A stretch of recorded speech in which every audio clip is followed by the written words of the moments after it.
Hey, what's up? John Sonmez from SimpleProgrammer.com. So I promised I'd do a few more of these kind of entrepreneurial videos as I'm getting ready to produce the product that I've been talking about. That's going to go more into depth about creating your own business and being an entrepreneur. So I got this question from Michael, and Michael says, "Hi John, I found your blog through the Entreprogrammers podcast, which I enjoy a lot, which you can check out here at entreprogrammers.com.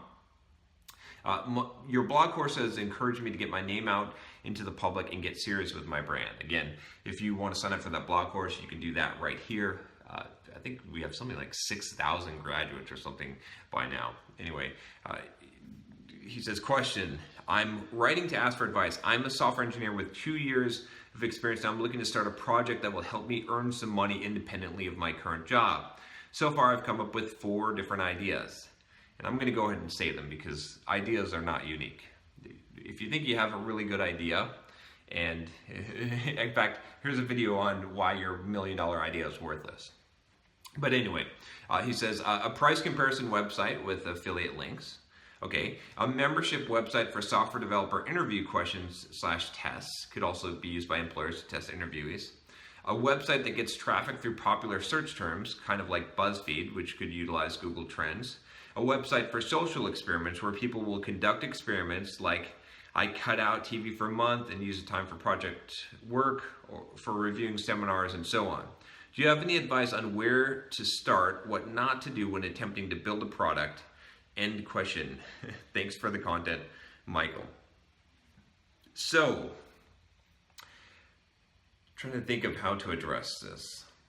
So I think, all of these ideas make sense, right? I mean, you could build a business out of any of these ideas, but it's really hard to build a business from an idea. And I've talked about this a few different times. I'll talk about it again here because it's so important, which is, some people are successful doing this, but even the people that are successful building a business from an idea, usually that's not what actually happened when you look at it. They usually have a big network or connections, or they connect to someone who has a big audience, and that's what actually makes them become successful. Unless you invent something like completely revolutionary, that's usually going to be the case. Or they start in a small microcosm where they're serving a very small audience with this product that fits that audience really well, and then that expands out. And who I'm thinking there is, of course, Facebook, who started at, it was MIT, right? And it was just I'm sure you've heard the Facebook story, but so we could let's look at another example here, right? If you're a software developer, you're probably familiar with the site Stack Overflow, right? Joel Spolsky and Jeff Atwood. I've talked about them a few times, but they had this great idea of creating a question and answer site where you could put in questions and then people would answer those questions and upvote those answers, and the community would decide and upvote what questions and answers made sense. And that's a great idea. Obviously, it's worked out really well, but I bet someone else had the idea before. I bet they put it on the internet before, and I bet it got nowhere.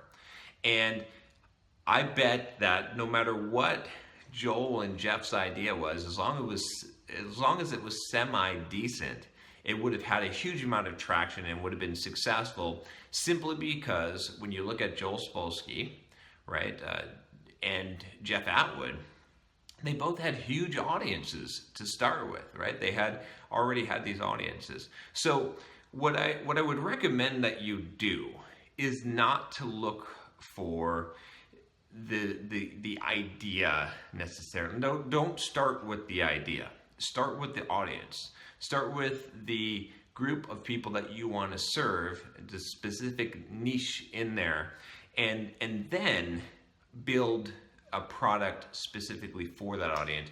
But try to build up that audience first, right? This is where, and when I do this course, what I'm going to show you how to do, because I think this is the best way to build a business that is ultimately going to be successful, especially an online business, is I'm going to show you how to start building an audience, how to pick a niche to be in, the right size, how to build an audience in that niche using the medium that is available to us, which is blog posts, YouTube videos like these, right? Podcasts, all kinds of different ways to get your name out there, to get the brand out there, to build your audience. And then once you build your audience, figuring out the needs of that audience and how you can serve those needs, and starting with kind of smaller products, right? And this is the other thing that you want to do, is you want to test, because whatever audience you pick might not be an audience that's going to pay you money, or you might not solve their problem. You might need some tries, right? So maybe you start with something small product that you can quickly put out there and test it and see how it sells and get some feedback before you build something. A lot of people spend years building some product without an audience, and they don't even know how it's going to do, and it takes a lot of time and effort, and then they finally launch it and then nothing happens, and that's a waste of time.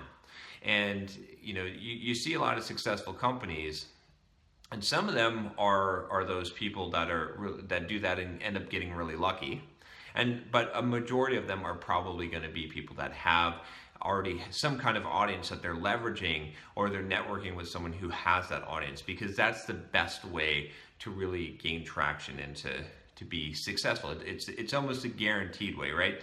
I can almost guarantee you that if you build an audience around a particular niche, particular area that you're trying to serve, a particular group of people, and then you build a product specifically for that audience, that you're going to make money and you're going to be able to have a sustainable business. Whereas if you start backwards, from the product, it's going to be much more difficult. So anyway, my advice to you would be, all those ideas seem great, but figure out either one of two things. One, and this is what most people should do, is figure out how to build your own audience.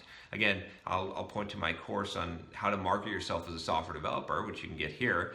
It's not just marketing yourself as a software developer, but it talks about how to build an audience and build a brand, and this is one of the key components that you're going to need. So you could start there, or find someone who already has a big audience that you're going to be able to utilize to do this launch. When Joel and Jeff came together to do the Stack Overflow, that they basically did both. They combined their audiences together. They had a huge audience and credibility in order to launch this idea and to get enough initial traction, to get enough buzz to grow it far beyond what their audiences were to begin with. But you need to hit that sort of tipping point in order to be able to do something like that. So anyway, I hope that helps you. Again, I'm going to be doing some more of these types of videos, and I'm pretty much going to point in this direction.